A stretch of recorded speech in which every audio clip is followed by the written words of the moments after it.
Hay como diferentes niveles de delincuencia, este nivel delincuencial de necesidad de llevar el alimento al hogar, pasando por un modo de vida que quiero imitar, de yo quiero vivir o me gustaría tener lo que esa persona tiene, lujos, mujeres, dinero. Y la otra parte también de la delincuencia, del robo, etcétera, estas personas que teniendo el poder se llevan dinero para sí, ¿no? Entonces son como 3 niveles que engloban muchísimas cosas.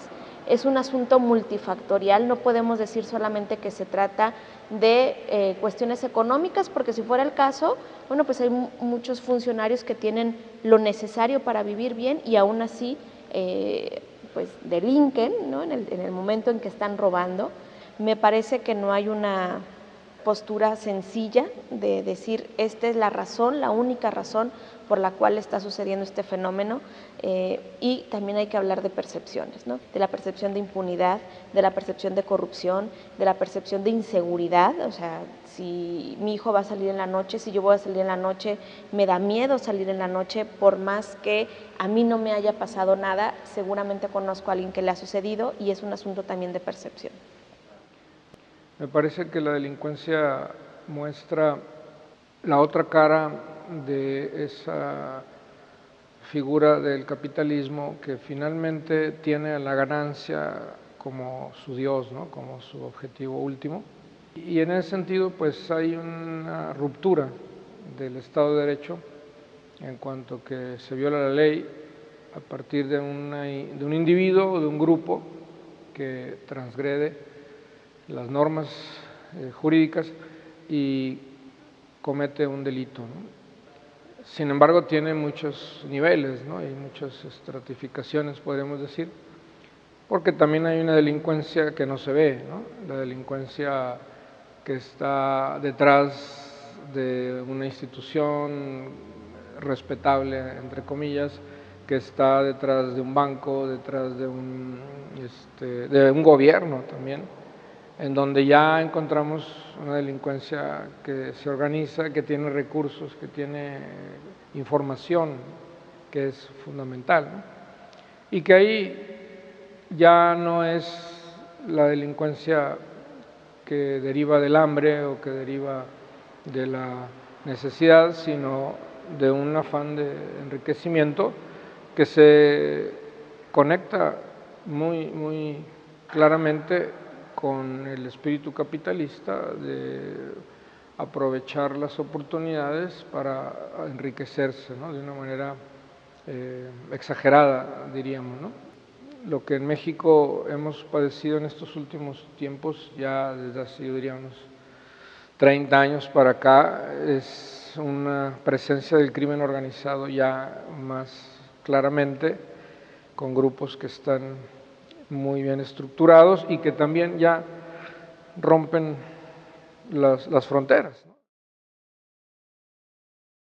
Para poder acotar con éxito, para poder frenar, para poder disminuirlo, es necesario que tomen parte todos los sectores sociales. Desde el padre de familia, la madre de familia, donde el menor recibe los principios básicos de la educación, desde las escuelas donde estamos hablando del civismo, hasta las propias autoridades con una serie de políticas públicas que no solamente se dediquen a perseguir a los delincuentes, sino que haya toda una política de Estado para poder frenar este fenómeno delictivo que todos los días nos azota, nos golpea a todos los mexicanos. Cuando digo políticas públicas en materia de prevención y de persecución de la delincuencia, me refiero a grandes programas, porque esto no es un fenómeno que se pueda solucionar de una administración a otra. La realidad de las cosas es que políticas públicas para poder frenar, disminuir esto, se tardan muchos años, décadas inclusive. Realmente la delincuencia siempre se va a encontrar presente en todas las sociedades, las más avanzadas a las más paupérrimas, siempre, a lo que deben aspirar siempre las administraciones, los gobernantes en turno, es a disminuirla a los niveles más básicos, más elementales, de tal suerte que se pueda manejar de alguna manera, de tal suerte que el Estado con los recursos que tiene pueda manejarla en niveles aceptables. Existe un sentimiento de desolación, de frustración, de desesperación, de ya no creer en el gobierno, ¿no? Ya no creo en la autoridad porque no me está dando resultados. Entonces yo hago lo que yo creo que tengo que hacer para que estas personas paguen sus delitos, ¿no? Y eso es gravísimo, porque entonces ¿en dónde queda el Estado de Derecho? Bueno, la falta de confianza y credibilidad en toda la sociedad, que ya no siente respeto por la figura elemental como es el policía, que ya no siente respeto, ya no cree en la procuración y la administración de justicia, que cuando escucha hablar de un funcionario que tenga relación con la administración o procuración de justicia, pues no le crea. Entonces, todo esto es una ola enorme que va creciendo y que va golpeando la parte más elemental, que es la creencia, que es la confianza de la sociedad en aquellas instituciones que procuran y administran la justicia. La crisis institucional en México rebasa el nivel del gobierno, ¿no? Me parece que es la fundamental, pero a partir de ahí se empieza en cadena a reflejar en otras instituciones como los sindicatos, las empresas, las escuelas, hasta llegar a la familia, ¿no? Esa debilidad institucional, esa crisis es bastante fuerte en todos estos niveles y pareciera que vino de la ruptura institucional con el Estado, ¿no? El crimen también prospera porque el gobierno o voltea hacia otro lado o es cómplice. Entonces ahí las autoridades tendrían que responder también, decir por qué este fenómeno no se detuvo en su momento y ahora está la crisis aflorando, ¿no?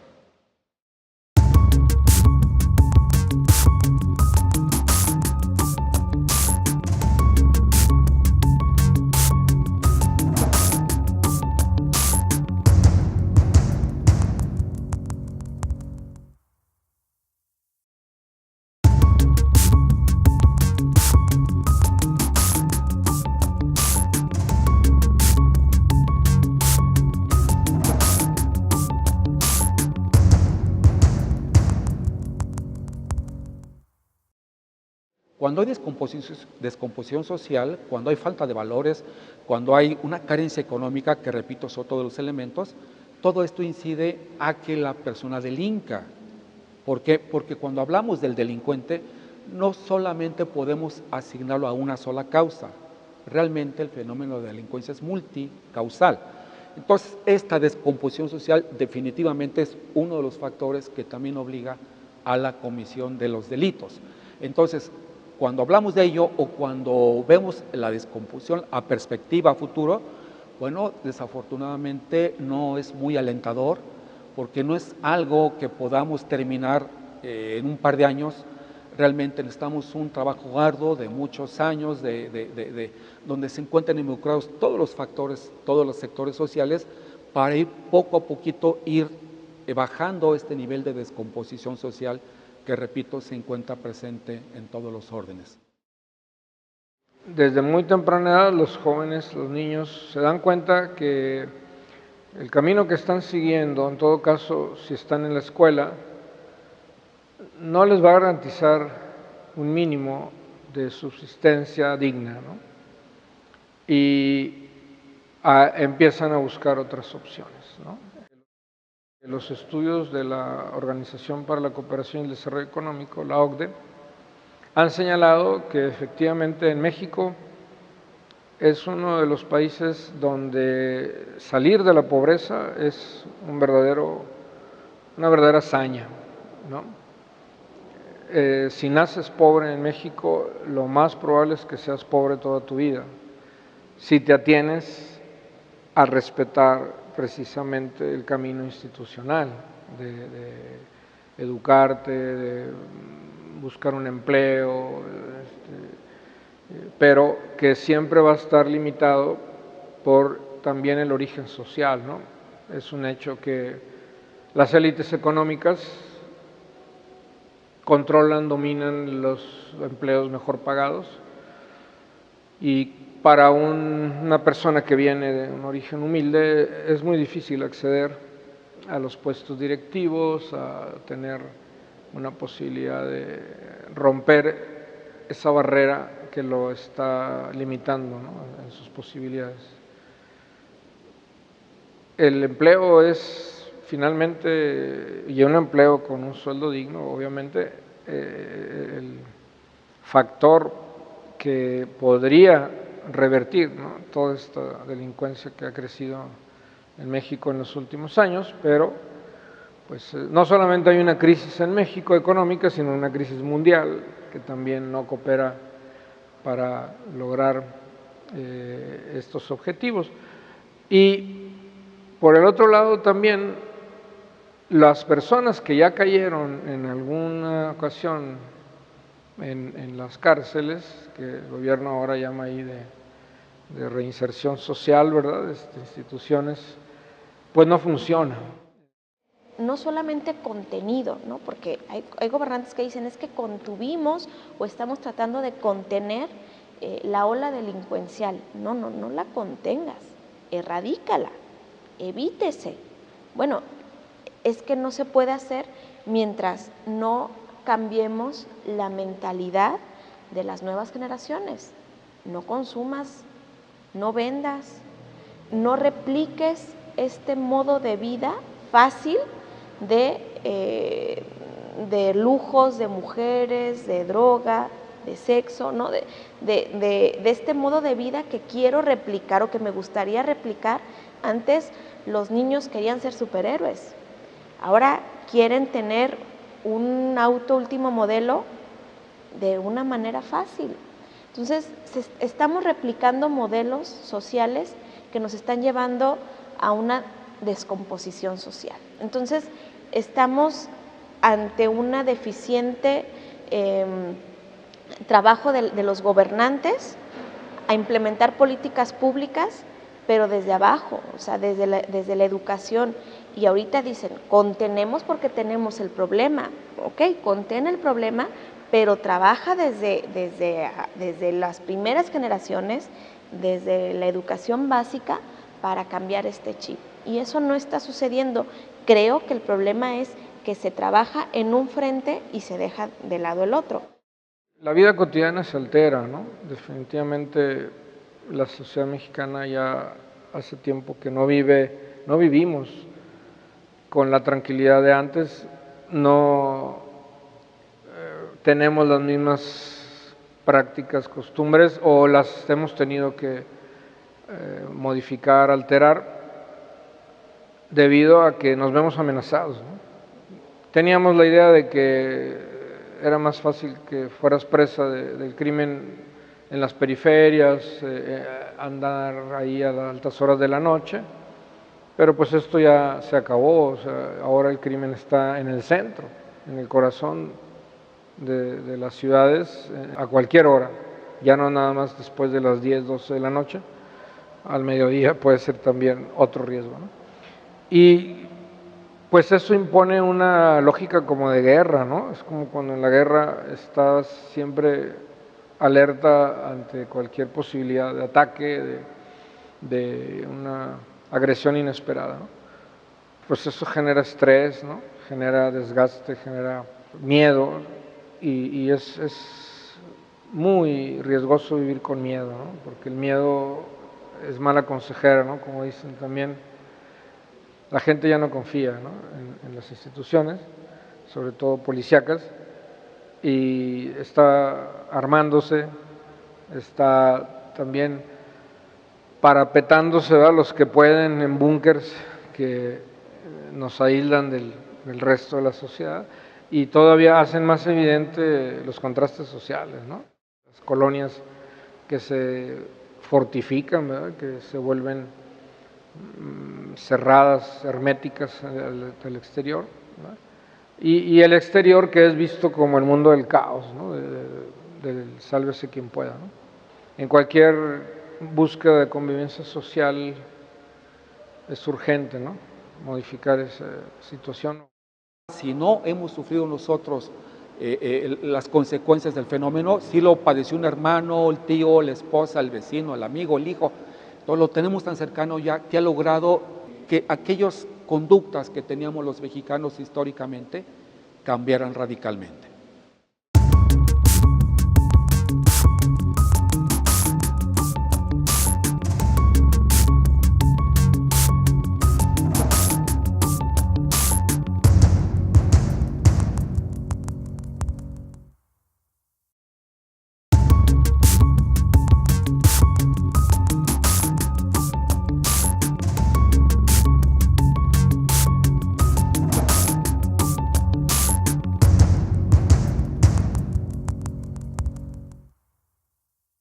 La prevención es un proyecto o una política pública de largo plazo, de largo alcance.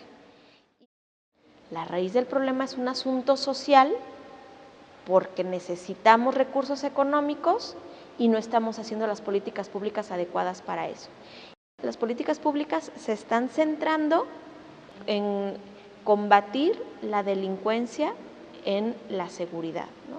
Solamente implementando retenes, solamente hablándole al ejército para que venga y militarice o lleve a cabo rondines para contener. La solución inmediata está en la contención, pero la solución a mediano y largo plazo no está ahí. La solución a mediano y largo plazo está en lo social, darle elementos y herramientas para que en lo económico ellos puedan sentirse satisfechos y no buscar como opción la delincuencia organizada. Es más fácil prevenir que posteriormente tratar de castigar, y esto como un recurso del Estado para acabar con la delincuencia.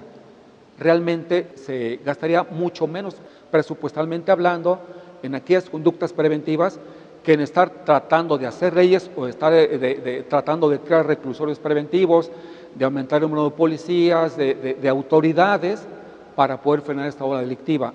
Porque en vez de invertir más a prevenir, vía educación, vía empleos, darle solidez al tejido social, pues se han dedicado a legislar, a crear leyes, a crear codificaciones, a crear delitos nuevos para tratar de castigar aquellas conductas delictivas, dejando por un lado el aspecto preventivo, que es sumamente importante.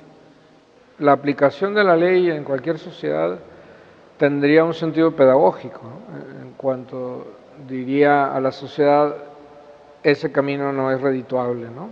Si tú te metes ahí, no vas a triunfar, no vas a obtener los objetivos que buscas. El Estado de Derecho es una de las funciones, si no es que la función fundamental de un Estado en la perspectiva, como diría Thomas Hobbes, ¿verdad?, desde el siglo XVII. Si el Estado no protege y garantiza tu vida y tus bienes, pues ya desde ahí hay una ruptura del orden social y político, ¿no?